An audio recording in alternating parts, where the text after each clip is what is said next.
Class 7 ICSE Subject Geography Topic Representation of Geographical Features. A very happy morning, children. Welcome back to our social class. Children, today's session we are going to revise chapter 1 in geography, representation of geographical features. So, what is geography? It is the interrelationship between the physical features on the earth's surface and the human activities. Okay. So, first we are going to see about the topographical maps. So, the Survey of India makes large scale maps based on the actual survey of land. And this Survey of India is a 250-year-old organization and was set up by the English East India Company in the year 1767. Okay. So, the topographical maps made by the Survey of India are called as topo sheets. The other name is topographical maps and can also call them as topo sheets. And under the topo sheets, we are going to see about the arbitrary grid system. What do you mean by grid system? It is a network of parallels and the meridians. Okay, and we are going to see about uses of colors on these topo sheets. And the next main topic will be about the scale used on a map. So what is scale? Scale is nothing but the map distance by the ground distance. So what is map distance? The distance between any two points on a map measured along a straight line is called the map distance. And what is ground distance? The same thing. The distance between any two points on the ground measured along a straight line is called the ground distance. So the scale is nothing but the ratio between the map distance and the ground distance. And there are three ways of measuring scale. First one is by statement, second one by representative fraction, and third one is by graphic or linear scale. Okay, and we are going to see about these three in detail. And the last topic of this lesson will be about the conventional signs and symbols. So, in the topo sheets or any other map, we use different signs, symbols or letters to show various information. Okay, so these information are called as conventional signs and symbols. So, now we are going to see about all these things in detail. So children, first we will start with the get set exercise given in your textbook. Okay, so the history of map making is given below. Number the events in the sequence in which they took place. So there you are having some 8 sentences. Okay, so you have to sequence it in a correct order. So just I will tell you the first sentence in order, you just write the number. Okay, so first sentence will be the history of maps date back to 4500 years, and during that time maps were pictorial and were drawn without any scale or accuracy. So that will be number 1. Okay, second one, the earliest known map that is still preserved is in the form of a small baked clay tablet, and it was made in about 2300 BCE, and it shows a part of Babylonia, the present day Iraq. So this will be number 2. Now what is number 3? During the medieval period, the Arab geographers excelled in map making. This is number 3.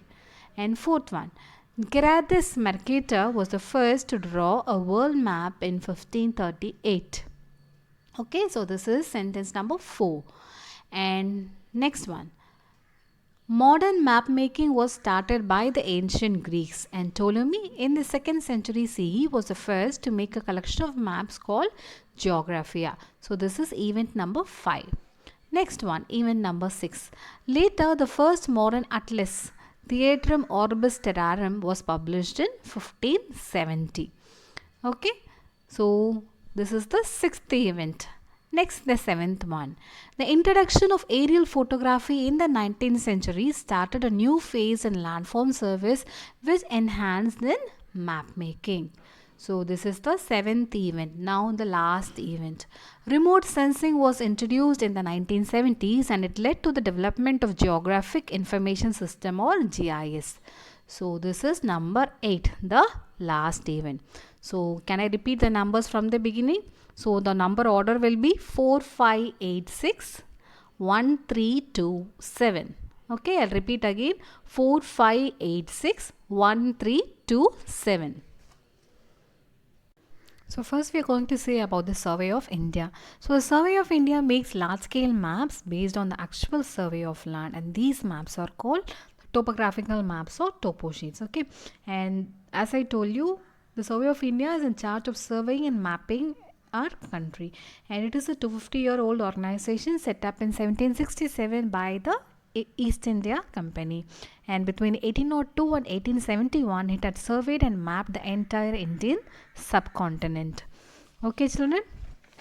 And next what we have is these topographical maps. They show certain details about landforms, drainage patterns, land settlement patterns, transport, forest and cultural features. And the Survey of India makes the topo sheets on different scales such as 1:25,000, 1:55,000 and 1:250,000. So previously these topo sheets were made on the scale of 1 inch is to 1 mile. So now they have been modified and fully updated on the scale 1:50,000 for the whole country. And most of the maps have a network of parallels and meridians. So what they will be together called, children, this network forms a grid on the maps. Now I'll show you the grid system.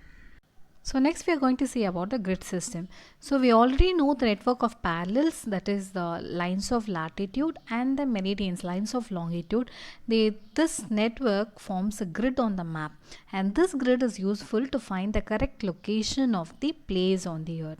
So on a topo sheet it is difficult to calculate the exact latitude and longitude of a place.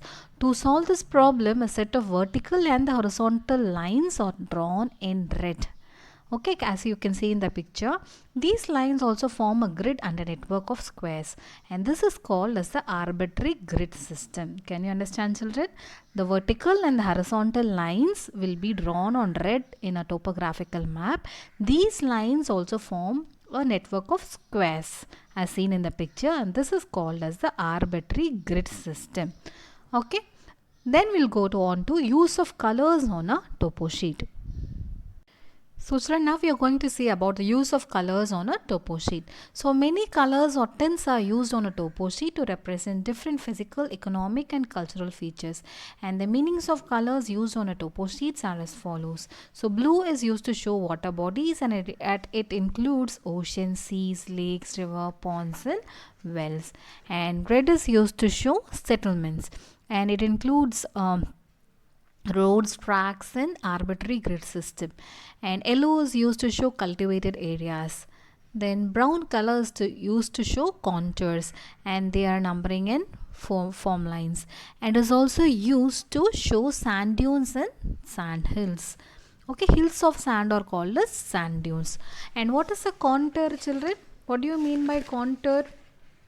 Yes, it is a line drawn on a map which joins places having the same height above the mean sea level. Okay, that is called as a contour. And green is used to show forested and wooded areas, orchards, trees and scrubs. And black is used to show all names, boundaries, railways, telephone and telegraph lines and meridians. Okay, and all those things. So it is also used to show river banks and water bodies, and that have dried up in such streams, wells and ponds. So next we are going to read the topic which is very familiar to you. Last year we have already done this topic. Okay, so it is about scale. So in India we follow the metric system, which the long distances are measured in kilometers and short distances in meters. So the distance between any two points on a map is measured in centimeter. So the distance between any two points on a map measured along a straight line is called the map distance, and the distance between the same two places on the ground measured along the straight line is called the ground distance. So the ratio between the map distance and the ground distance is called the scale of a map. For example, if the distance between any two points on a map is 2 centimeter and the distance between the same two points on the ground is 5 kilometer, then the scale of the map is 2 centimeter is to 5 kilometer. So there are three ways in which the scale can be shown on a map. What are they? By a statement, by a representative fraction, and by using a graphic or a linear scale. So first, what is a statement? It is just a sentence. Okay, so in the statement method, the scale is expressed in words such as 2 centimeters to 5 kilometers or 2 centimeter is to 5 kilometer. So in this statement, 2 centimeter is the map distance and 5 kilometer is the ground distance. So this is a quick and easy method of using the scale. Okay, and you have two limitations there. In the statement method, it can only be used by those who are familiar with the unit of measurement given in the statement. So when you are doing, we have a certain unit of measurement, isn't it? So you have to be familiar with that. And next, on enlargement or reduction of the map, that is cutting the size of the map, the statement of scale for the new map will be changing. So these are the two limitations or drawbacks. Okay, next method is representative fraction RF. So in this method, the scale is expressed in numerical fraction. Okay, and the ratio between the map distance and the ground distance is given as a fraction whose numerator is always 1. So for example, the RF is given as 1 by 1 lakh. Okay, so in this example, the numerator 1 represents a map distance and the denominator represents the ground distance. So the RF is equal to map distance by ground distance. So no particular unit of measurement is used with the RF, and it has the universal application in map making, and it can also be converted into statement, and the statement can be converted into RF. So you all know this calculation example 1. Can you see there? Calculate the RF and the statement of the scale is 2 cm is to 5 km. So first what we have to do, last year also the same sum had come. So first you have to make the units on both sides the same. So 2 cm is to 5 into 1000 meter. So 1 meter, here kilometer is given. So how much meters? 1 kilometer is equal to 1000 meter, isn't it? So only we are multiplying it with 1000. So you are changing into meter. Then again you are converting into centimeter. So both sides centimeter, and then dividing by 2, you get 1 centimeter is to 2,50,000 centimeter. Can you understand, children? Like that we have to try out, work out more sums. So the next one is by graphic or a linear scale. So in the graphic or the linear scale method, the map's distance is shown using a straight line, okay, and the length of the line depends on the size of the map. So it is usually between 12 centimeter and 20 centimeter. So this line is divided into parts known as primary divisions. You already know. Isn't primary and secondary division, last year we have learned. So usually the first primary division on the left is further subdivided into smaller parts known as secondary division, and the starting point or 0 point of the linear scale should be after the first primary division from the left, and the primary divisions are to the right of 0 and the secondary divisions are to the left of 0. This alone you have to keep in mind.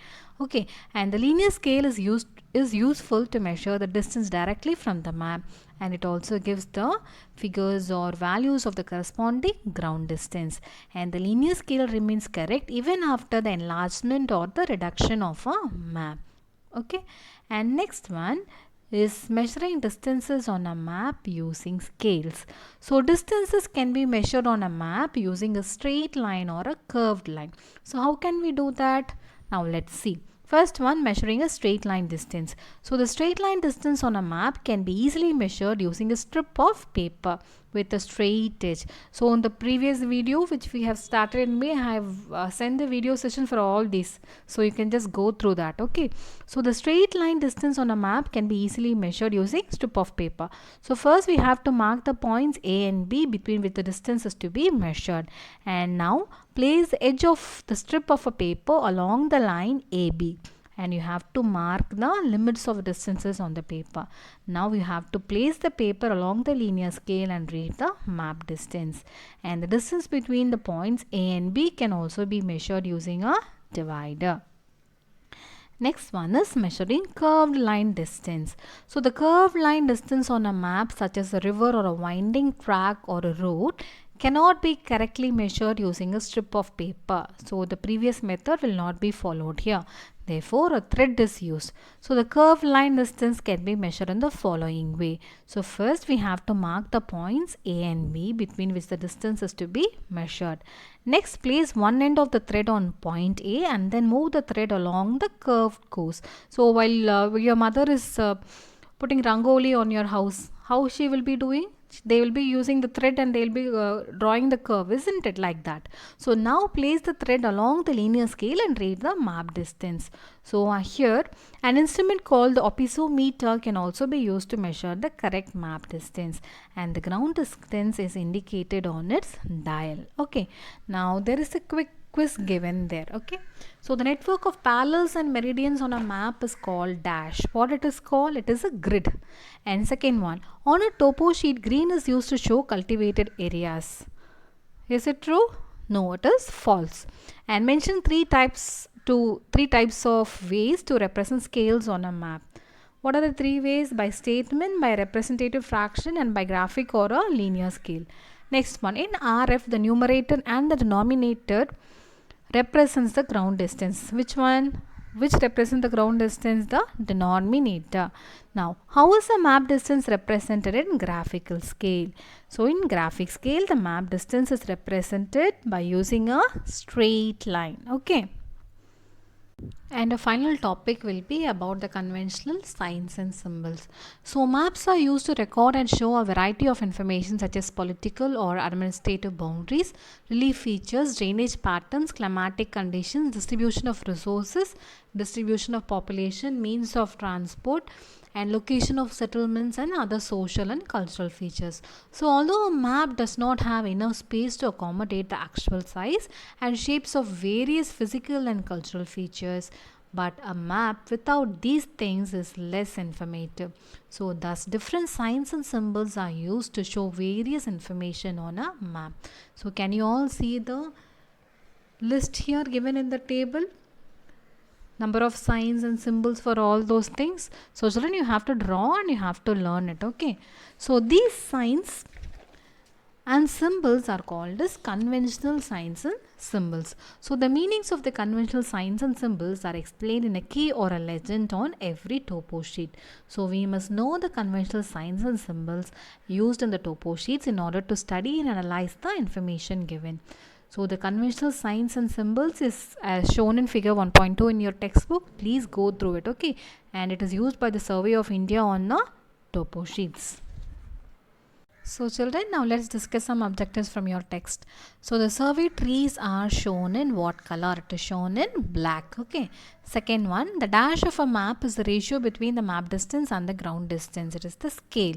Third one, in the statement 5 centimeter is to 1000 kilometer, dash is the map distance. What is the map distance? It is the numerator. So what number is the numerator? It is 5 centimeter. Next one, in linear scale, the subdivisions of a primary division are called dash. It is called as secondary division. And fifth one, the dash on a map explains the meanings of conventional signs and symbols. What explains? The key or legend. Next one, write one word answers. The map prepared by the Survey of India on the scale of 1:50,000 is the topographical map or topo sheets. Okay. Second one, the colors used to show settlements on a map. It is red. Third one, the method in which the scale of a map is expressed in numerical fraction. What is the method? It is RF. Fourth one, the scale that remains correct after enlargement or reduction of a map is called linear scale. Fifth one, on a topo sheet, CH refers to circuit house. Okay, CH refers to what? Circuit house. And children, please learn all the objectives, write it neatly in your textbook. So children, we have come to the end of the session. So write your classwork neatly and post it. Okay. Thank you children. Have a great day.